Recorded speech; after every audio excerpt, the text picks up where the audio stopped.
అందరికీ నమస్కారం. రాఖీ పౌర్ణమి శుభాకాంక్షలు. అన్నా చెల్లెళ్ళ ప్రేమ బంధం శ్రావణ పౌర్ణమి నాడు జరుపుకునే రాఖీ పండుగ సోదర ప్రేమకు సంకేతం. అక్క లేదా చెల్లెళ్ళు సోదరుని చేతికి రాఖీ కట్టి 10 కాలాల పాటు చల్లగా ఉండాలని మనసారా కోరుకుంటుంది. తమ సుఖాన్ని సంతోషాన్ని కోరుకునే సోదరిపై సహజంగానే అన్నదమ్ములకు ఆత్మీయత బలపడుతుంది. ఆమెను జీవితాంతం రక్షించడానికి, కంటికి రెప్పలా కాపాడడానికి సిద్ధంగా ఉంటారు. అనుబంధం, ఆసరా ఇవేగా జీవితంలో కావలసింది. అసలు రాఖీ సాంప్రదాయం ఎలా వచ్చిందో ఖచ్చితంగా తెలియదు. కానీ ఈ ఆచారం అనాదిగా ఉందని తెలిపే ఆధారాలు ఉన్నాయి. రక్షాబంధనం గురించి ప్రచారంలో ఉన్న కొన్ని కథనాలు చూడండి. రాఖీ పౌర్ణమి బలేవా. రాఖీ పౌర్ణమిని బలేవా అని కూడా పిలుస్తారు. బలేవా అంటే బలిరాజు భక్తి. దీని వెనుక ఉన్న కథ చూద్దాం. బలిచక్రవర్తి విష్ణు భక్తుడు.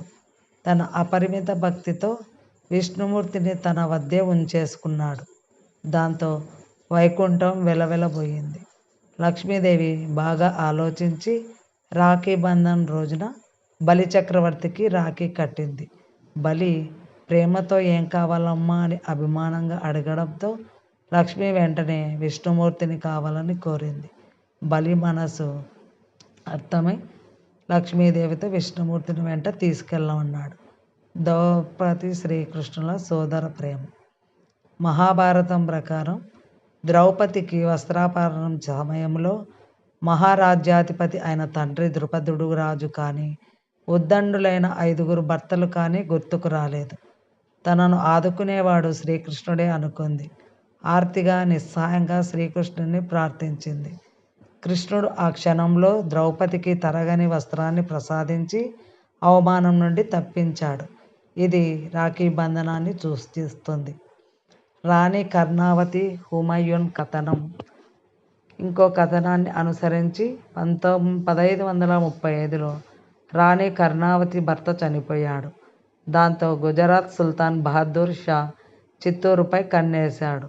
ఏ క్షణాన అయినా సుల్తాన్ దండెత్తి రావచ్చని గూఢచారుల ద్వారా విన్న రాణి కర్ణావతి భయపడింది. బాగా ఆలోచించి తనను కాపాడేవాడు మొఘల్ సామ్రాజ్యపతి హుమయూన్ చక్రవర్తి అని నమ్మింది. వెంటనే హుమయూన్ చక్రవర్తికి రాఖీ పంపింది.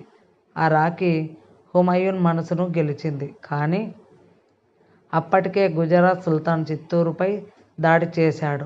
హుమయూన్కు విషయం తెలిసి అర్థమయ్యే పరిస్థితి విషమించింది. రాణి కర్ణావతితో సహా వేల మంది స్త్రీలు సుల్తాన్ చెరపట్టాడు. హుమయూన్ చిత్తూరు చేరేసరికి మహిళలందరూ ఆత్మహత్యకు పాల్పడ్డారు. హుమయూన్ చక్రవర్తి గుజరాత్ సుల్తాన్ను ఓడించి రాజ్యాన్ని రాణి కర్ణావతి కొడుకు అప్పగించాడు. ఆమె పంపిన రాఖీ గుర్తుగా మిగిలిపోయింది. రాఖీ సినీ కథనం. 1975లో విడుదలైన బ్లాక్ బస్టర్ సినిమా జై సంతోషి మాత. ఈ కథను అనుసరించి వినాయకునికి సిద్ధి బుద్ధి అనే 2 భార్యలు, శుభ్ లాభ్ అనే 2 కొడుకులు. రక్షాబంధన్ రోజున గణపతి చెల్లెలు వచ్చి ఆయనకు రాఖీ కట్టింది. అది చూసి శుభలాభ్ తల్లిదండ్రులకు తమకు చెల్లెలు కావాలని కోరారు. గణపతి సంతృప్తికి సంకేతం అయిన సంతోషి మాతను ప్రార్థించగా ఆవిడ ఒక దివ్యశక్తిని ప్రసాదించింది. శ్రావణ పౌర్ణిమ లేదా రాఖీ పౌర్ణిమ రోజున అక్కా చెల్లెళ్ళు తమ అన్నదమ్ములకు ముఖాన తిలకం దిద్ది చేతికి ప్రేమగా రాఖీ కట్టి మిఠాయి తినిపిస్తారు. సోదరులు తమ శక్తి కొద్దీ కానుక ఇస్తారు. ఒకరికొకరు స్వీట్ తినిపించుకున్నాక అందరు కలిసి విందు భోజనం చేస్తారు. సోదరు దూర ప్రాంతాల్లో ఉంటే రాఖీలను పోస్ట్లో పంపిస్తున్నారు. మనసుంటే మార్గం ఉంటుంది. మరి మొదట్లో రాఖీని హిందువులు, సిక్కులు మాత్రమే జరుపుకునేవాళ్ళు. అలాగే అమ్మాయిలు తమ సొంత అన్నదమ్ములకు మాత్రమే రాఖీ కట్టేవారు. కానీ ఈ సాంప్రదాయం ఇప్పుడు దేశంలో అన్ని మతాలకు పాకింది. అలాగే సొంత వారికే కాకుండా తమ ఇష్టాన్ని బట్టి అన్నదమ్ముల వరసయ్యే వారికి కడుతున్నారు. చుట్టరికంలోనే కాక బంధుమిత్రులు, పిల్లలకు, పక్కింటి వారు, స్నేహితులు ఇలా ఎవరికైనా రాఖీ కడుతున్నారు.